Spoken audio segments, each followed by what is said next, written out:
Rudy, thank you very much for speaking with us. Morning. Just to get a sense first, we've had an interesting problem. I mean, I don't think it's interesting, but we've had a problem of farmer suicides. It highlights a larger problem that we have a large part of the population which is exposed to agriculture, but is actually contributing very less to the country's GDP.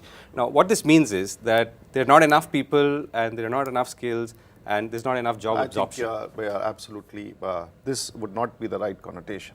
Agriculture as a domain has about good 250 to 300 million people working there. The skills are very different from the skills which you're talking about when you talk about manufacturing. I'm trying to contextualize it. So that's an issue which needs to be addressed on a bigger platform on issues related to agriculture. We also have an agriculture sector skill council, which is talking about developing skills in the agriculture sector. But the overall requirement for the country is that you have to create wealth. And for wealth, you have to go for manufacturing. That means the industrial growth rate has to come up. When you're talking about Make in India, you're talking about industry. And industrial growth and Make in India will only happen if you have Skill India. Now, for Skill India, we have started, it's fortunate that the Prime Minister has created this ministry. And if you look at if you compare the world as far as the skilled workforce is concerned, China is with a population of 1.4 billion people would have around 45% of the population which is skilled. UK would be around 68 to 70% of the workforce which is skilled. Japan, about 80% of the workforce is skilled. Germany, 74%. Korea, 96% of the workforce is skilled. India is just 2%. And we have started 66 years late and we have lagged on this, but we started talking about it because all these years, 66 years, we have been talking about education and education-linked employment. So we need a paradigm shift, that change is taking place. And this is a major challenge which the country is facing. And at least for the first time in India, it's not that skill was not happening, it was happening, but it was not happening in a structured way, in a standardized way. Well, that was the challenge which we need to. So, a couple of points. So, I think one is that if you look at the global manufacturing environment, I mean, is manufacturing in a position to absorb so much jobs, considering manufacturing itself is going through change? Second question, I mean, I've been talking to a lot of business people, industrialists in the last 4 weeks. All of them say that Indian manufacturing is still to reach the 2012 peak capacity in manufacturing. Most of Indian industry is still at 60 to 70%. Now, this is a short-term problem, granted, but the medium to long-term still looks bleak. I mean, you have the challenge of technology changing. Most at least the forward-looking industry captains are acknowledging that the number of manufacturing units would either come down or even if they expand in capacity, the number of jobs will not be commensurate. So, I'm just wondering whether, are you thinking... Well, when you talk about jobs do not come from large investments. Jobs come from entrepreneurship, small enterprise. So, that's a different Fair debate point. and it's been proved across the world. But manufacturing has to grow and it has to go up from 12% to could around 20% if that has to happen. Now, this is one of the biggest. In China, about 400 million people were moved from the farm sector to the farm to factories. So, this possibly is required in India. We need to create that much capacity. It's required, but there is increasing skepticism on whether it's the right way today. Well, that's a different issue. But these are the challenges which we have to address. So, once we have marked these challenges, I'm sure we're going to go forward. But I can tell you, as far as skill development is concerned, it is going to take a big shape. We already set up a roadmap. We are going to roll out a policy in this year we are going to roll out the National Skill Development Policy. It's a mission for the Prime Minister. And it connects almost each and every, this large demography which we are talking about. And we are talking about demographic dividends, which is about for 450 million people. This aspect has to be addressed. And thanks to the Prime Minister that we've started addressing the issue. Let me put a different question to you. You've been at this job for a while now. No, not for a while, only for 5 months. Okay, 5 months. And this ministry has come into existence for the first time in the history of India in 66 years. So this is what you must remember, that this is a very important assignment given to me. The Prime Minister thought about it. We have started focusing on it, but it has started 66 years late. Yeah, fair point. So, what's the sense that you get? I mean, this is more a personal question, right? So, it's a big challenge. You hold a skill yourself. The biggest challenge is putting the standards across and match it to the international standards. Even if it's a 2-month course, it should have a standard, it should have an assessment, it should have a certification. It should be matched to the requirement of the industry. What we are doing so far is we are not matching it to the needs of the industry.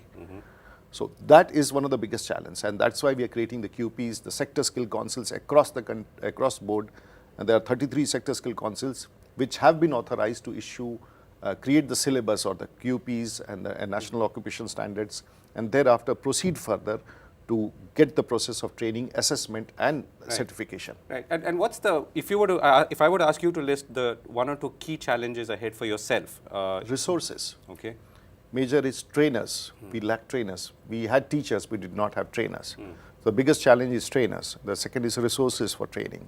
The third is mobilization, and then and to make it aspirational, because people want to get degrees, but they don't want to become a plumber or a carpenter or a craftsman.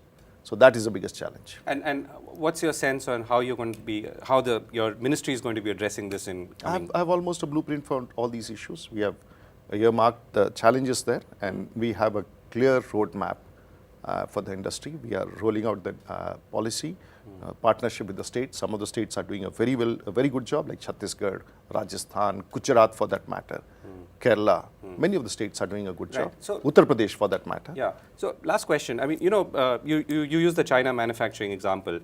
My question is, assuming things don't go that way, right? I'm assuming there is no. What are the other ideas that are being thrown up in the system? There cannot be an exemption. This is a challenge which has to be met. There can't be exemption. No, because you need demand, right? I mean, what if you don't have this all goes in contingent to the 8% growth, or maybe if you want to bring it in double-digit growth. All this will complement it. Yeah. No, my question is not on the growth. The growth we might achieve. My question is, will we ever see that kind of demand for manufacturing capacity in India that we hope there will be? There is already an existing demand, irrespective whether it is for the manufacturing sector or not. But there is a demand. But manufacturing comes along with a lot of investment, foreign funds flow, innovation. So it's just not one single aspect. No, it isn't. But but one of the most essential ingredient and human ingredient is skilled workforce, which we have to create for the industry. Right. So what's your sense on let me ask you the question I asked earlier, right? What are the kind of ideas that you're seeing which are perhaps a little different from what you've seen so far? For example, trainers. And there's a huge dearth of trainers. About 50,000 young armed forces personnel retire every year below the age of 38, 39. So they have a lot of skills in the armed forces. So in the young age, 19th years of service, we put them to training, and there's been an MOU being signed with the Ministry of Defense. Similarly, to capitalize on the Indian Railways, which has a huge infrastructure for virtual training at railway stations, we are tapping this 43,000 kilometers of optical fiber network, which is there at dedicated stations and with electricity and infrastructure. So there are a lot of out-of-box solutions coming up. But at the end of the day, we require a lot of huge resources. And today, when we talk about skilling, and when we talk about 50 crore people, or maybe even let's slash it to half, 25 crore people in the next 5 years, that would mean at an average cost of 20,000 rupees, we require about 5 lakh crores. And that should have happened in last 60 years. So, but we have to pull in resources. So the demand is huge. There's demand for skilled workforce. Everything in this studio is all skilled.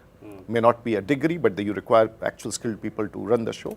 Right. And that is what we want. Yours is a different skill, which is actually based on a lot of education. But everyone in this room requires the other skill, which may not come from a degree in the college or university. Right. So absolutely last question. So you possess a skill yourself. You are a trained pilot, right? What would you tell people? I mean, a lot of young people aspire. Sometimes this is basically everyone has. When I was a child, I wanted to become an auto mechanic. Then I wanted to become a train driver. I finally landed up becoming a pilot, and I fly big planes.